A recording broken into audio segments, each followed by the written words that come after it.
السلام عليكم ومرحبا بكم مع وصفات عادل. ان شاء الله تكونوا كامل بخير وبصحه جيده يا ربي.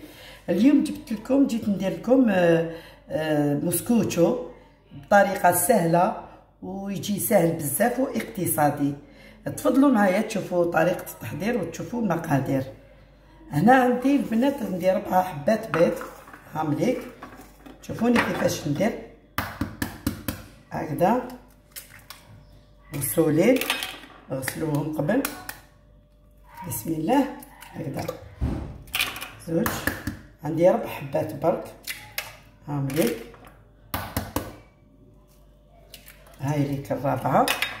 وعندي كاس تاع السكر هاوليك كاس كامل تعرفوا ما كاش ما يعرفوش كاس تاع ام وليد هاوليك نحطوه لداخل ونزيد نحطو كلش على خطره. يجينا بزاف هاد المسكوتشو ساهل ويجي بزاف هايل. وعندي هنايا كاس تاع الزيت هاوليك كاس تاع الزيت ما عمرتوش كامل درت كاس غير ربع تاع الزيت هاوليك هكذا. وعندي 2 بايض تاع الياغورت بذوق الليمون هكذا نفرغهم هنا.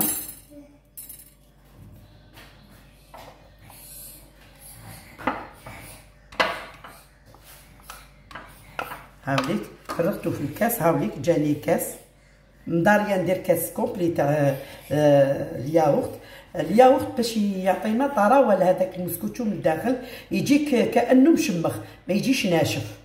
هاوليك نديرو كلش على جهه هكذا. هاد الوصفه بزاف هايله البنات هكذا. عندي هنا مبشور تاع الليمون زاس دو سيترون هاوليك وزدت له قطرات تاع الليمون. انا نحب ذوق الليمون بزاف هكذا. واش نزيدولو محسن الجينواز. كاين بزاف اللي ما يعرفوش عم يبيعوا المحسن تاع الجينواز. هذا اللي الجينواز تاعنا تجينا خفيفه ويعاونها باش تطلع. هاي ليك ما نكثروش منها. نديرو قيس نص ملعقه صغيره. هاي ليك نديرو قيس نص ملعقه صغيره. هاي ليك هكذا المحسن. والان نبدا نزيد في الفارينه. الان البنات نبداو نخلطوهم مليح هكذا. نخلطوهم مليح كما نخلطوهم نزيدوهم هكا الصوت. والان نزيدو لها الفارينه هاوليك نديرو الكاس الاول تاع الفارينه ونغربلوه هكذا.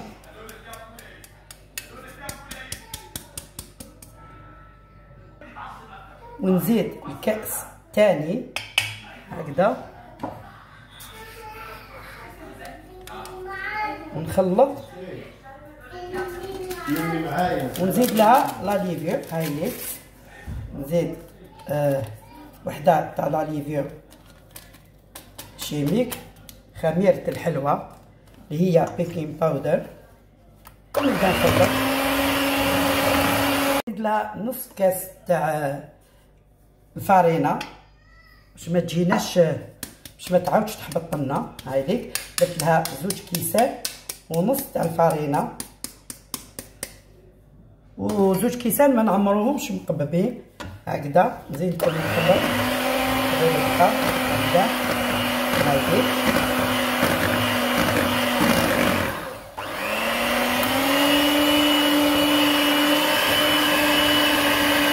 هاي ليك الان كملنا. هاي ليك نديرو هكذا باش تعرفي ديري 8 وتشوفيه ما حبطش تما خدا القيس تاعو تاع الفارينه. ما ديروش بزاف باش ما يجيناش ثقيل بزاف المسكوتشو تاعنا باش يجينا خفيف. هاي ليك وهاوليك شوفي كيف جاني خفيف. والان عندي المول هاوليك تاع اللي ندخلوه للفرن. هاوليك المول راني درت له الزبده دهنتو كامل بالزبده.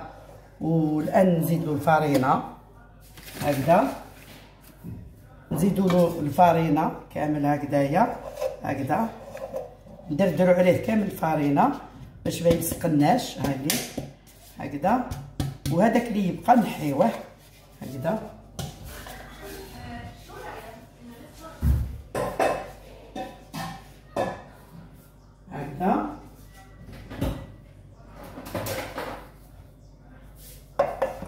هاوليك البنات. الان نحكم المول تاعي هاوليك، وانا راني شعلت الفرن يسخن مسبقا، ونفرغ هذا المسكوتشو هاوليك، نفرغوه كامل هاوليك هكذا، نفرغوه كامل داخل.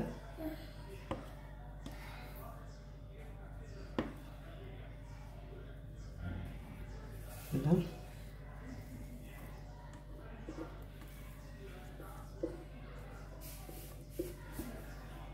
وهاد الحبوب اللي راكم تشوفوهم في العجين تاع المبشور تاع الليمون هما هايليك، هادو هما مبشور الليمون.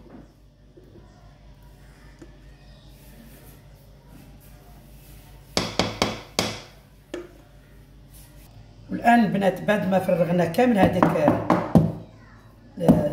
هذيك العجينه لداخل، نخبطوها هكذا شويه باش يتسوى القاع تاعها، ونحكموا الموس، نبداو نديرو هكايا خطوط لداخل باش يجينا كامل على واحد، شغل تخرجي هذاك الهواء هذاك، شغل ما يكونش فيه الهواء لداخل هكذا.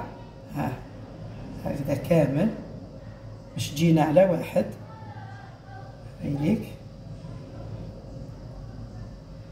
انا راني مشعله الفرن او سخون، دوك يسخن مليح الفرن هذاك، دوك نروح نحطو نقصلو شويه للفرن هذاك باش يجيني باش ما يبداش ما يتنحرقش بالخف. دوك نقص للفرن، نديرو على درجه منخفضه حتى يخمر مليح ويطلع، يبدا يحكم روحه، وما نفتحوش الفرن مده 20 دقيقه، مده 20 دقيقه. وماشي كي نقول لكم يعني نقصوا الفرن تنقصوا له اقصى درجه، لا نقصوا له شويه هكذا، يكون في 180 درجه، وانا اللي شعلته عندي واحد 10 دقائق اللي شعلته تما وسخون مليح. انا غير نحطو نقص له شويه باش يولي النار تاعو معتدله هكذاك 150 ولا، ومن بعد نحسب 20 دقيقه ونطلع عليه، ندير بالموس هكذا لداخل نشوفو ولا طاب، ومن بعد نشعلو من الفوق يحمر. هاوليك الان نحطو. الان هايليك البنات بعد ما فاتت 20 دقيقه فتحت عليها شفتها ولا طابت، درت لها بالكوردون ولا ديري بالموس واش حبيتي، دخلي لداخل وتشوفيه ما خرجلكش فيه العجين، عاودي شعلي لها من فوق تتحمر هايليك. الان نكمل التزيين تاعها ونتلاقى معاكم.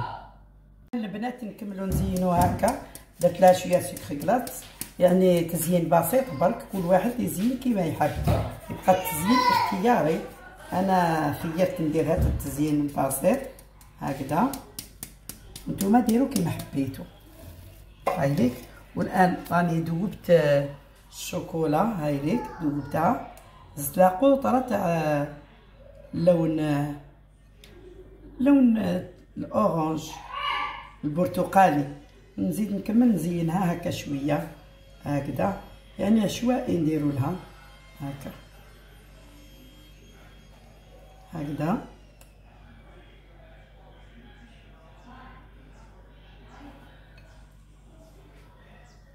جبت لكم واحد المسكوتشو بزاف بنين وسهل واقتصادي، ان شاء الله تعجبكم الوصفه هذه اللي درت لكم اليوم. تفضلوا معايا باش تشوفوا طريقه التحضير والمقادير. الان البنات ها اللي المسكوتشو بعد ما كملنا وزيناه، شوفوا كيفاش جا بزاف بنين وشباب، ويبقى تزيين اختياري، كل واحد كيفاش يحب يزين. انا كانت عندي غير شويه شوكولا، درتها من الفوق غير هكذا عشوائي، ودرت لها من تحت سكر كلاص اللي هو سكر غبره هايليك، وزينتها بشويه جوز اللي بقى من العيد تانيت هايليك. البقايا اللي بقاو لنا من العيد درناهم. ان شاء الله تعجبكم هذه الوصفه البنات وتجربوها، ووصفه بزاف بنينه وهايله. انا مضاريه نديرها لولادي. الان نقسم امامكم طرف تشوفوا كيفاش جات هكذا، شوفوا كيفاش خرجت بزاف خفيفه وهايله هايليك هكذا.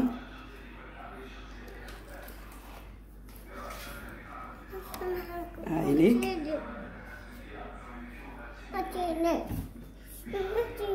شوفوا كيفاش جات. شوف جات خفيفة. شوف جات خفيفة وبزاف بنينة. هاي ليك قسموها كيما تحبوا. هاي ليك شوفوا ان شاء الله تجربوا هاد الوصفة البنات. هاي ليك شوفوا كيفاش جات.